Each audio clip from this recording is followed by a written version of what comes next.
I'm Micah Thompson with Gulf and Bay Marine. We're a few days into a seawall project here in Madeira Beach, just north of Johns Pass.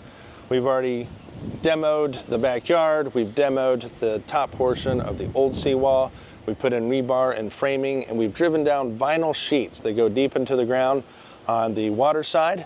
We're fixing to form the form for the top cap where we do our cement pours. Our next phase is actually getting an inspection. The inspection officials have to come out. They ensure that what matches our engineer drawing and what we're doing match, so that the strength of the seawall has integrity and has quality control in place. Then we can pour the concrete and go to the next phases. Next phase will be pouring a portion of the wall and the dead men anchors in the yard that hold the wall up. And then following that, we'll form the seawall cap, finish it out, and they'll have a seawall for a long time to come.